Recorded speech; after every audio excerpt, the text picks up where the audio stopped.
The mastermind. The key to mental power, development, and efficiency. By Theron Q. Dumont.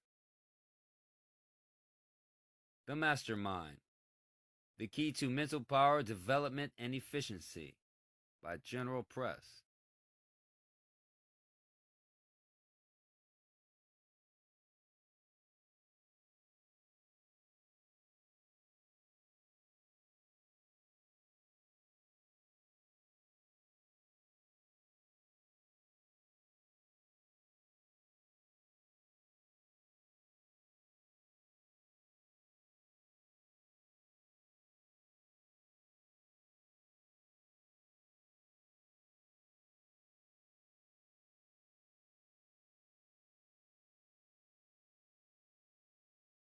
Chapter 1.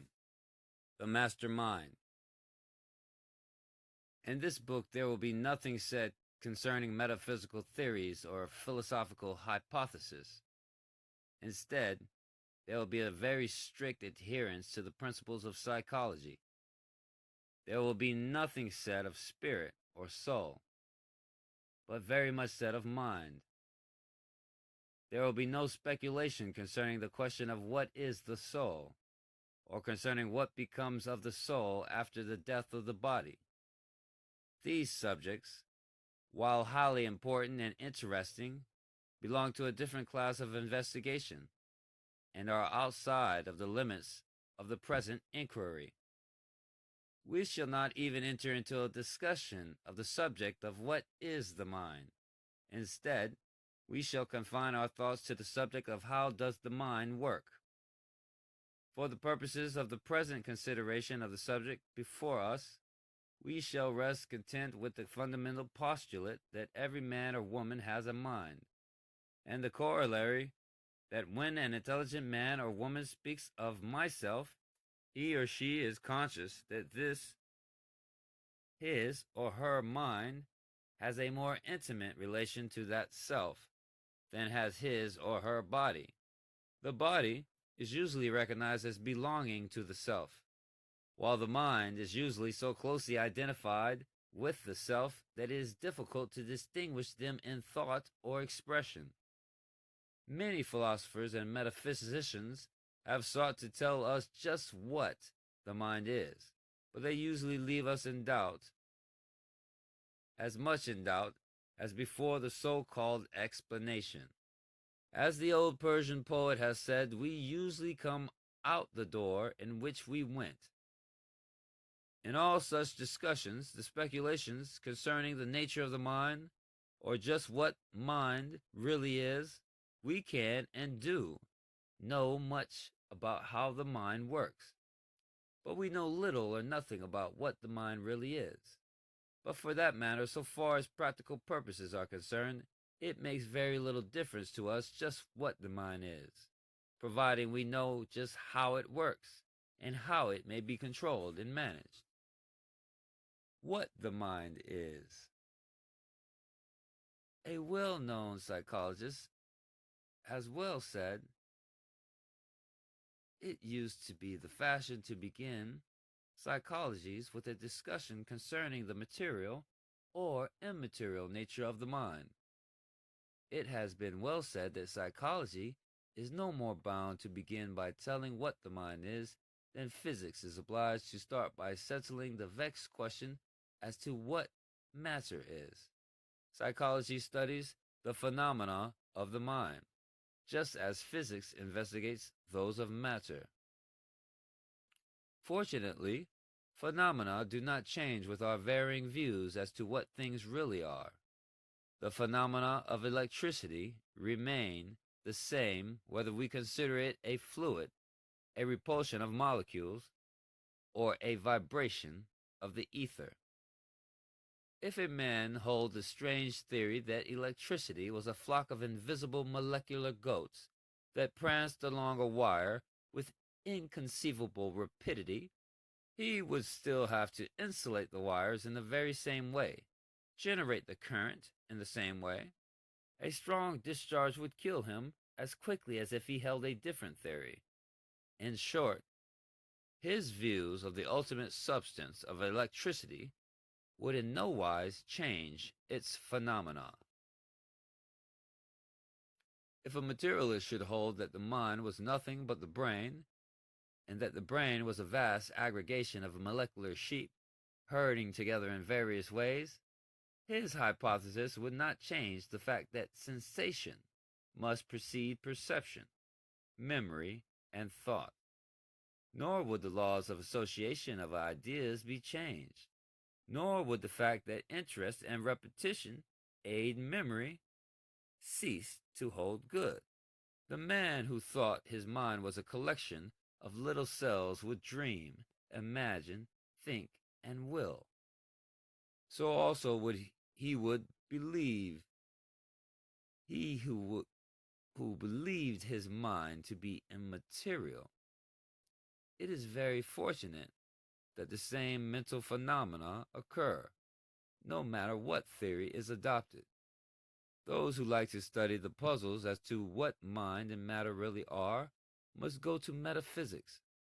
Should we ever find that salt, arsenic, and many things else are the same substances with different molecular arrangement, we should still not use them interchangeably.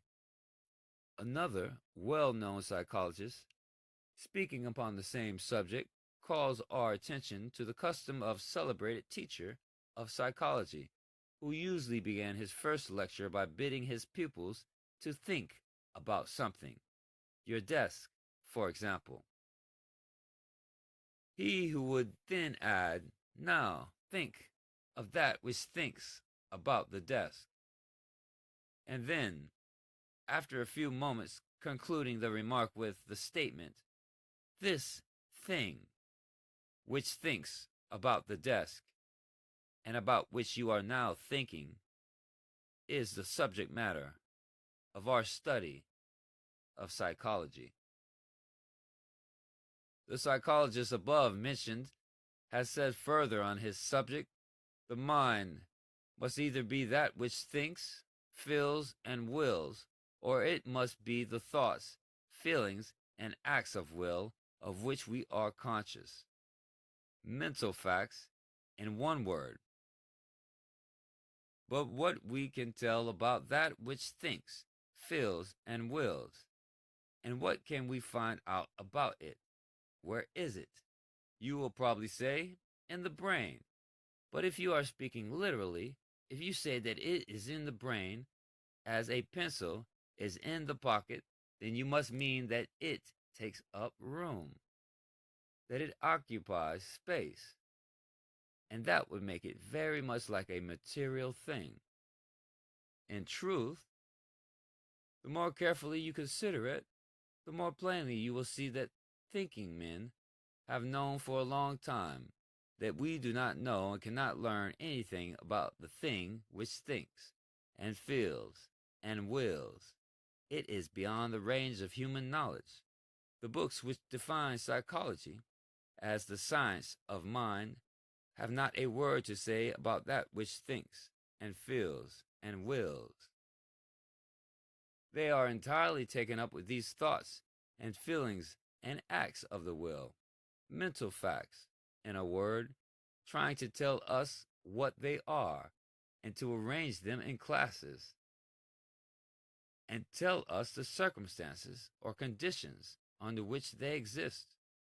It seems to me that it would be better to define psychology as the science of the experience, phenomena, or facts of the mind, soul, or self, of mental facts, in a word.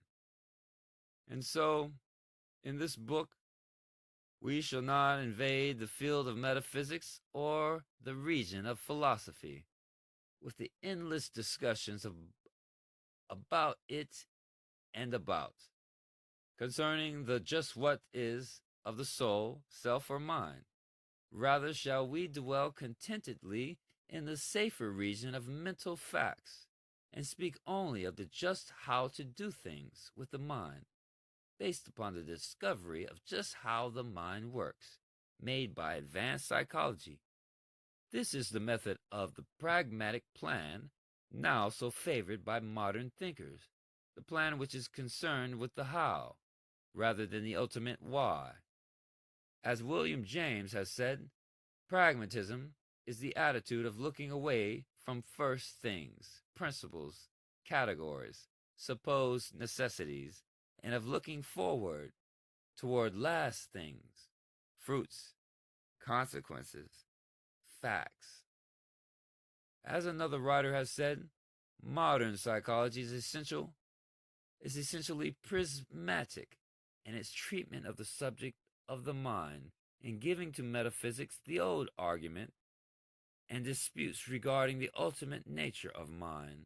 It bends all its energies upon discovering the laws of mental activities and states, and developing methods whereby the mind may be trained to perform better and more work, to conserve its energies, to concentrate its forces.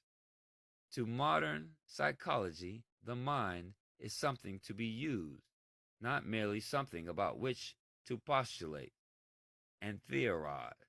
While the metaphysicians deplore this tendency, the practical people of the world rejoice.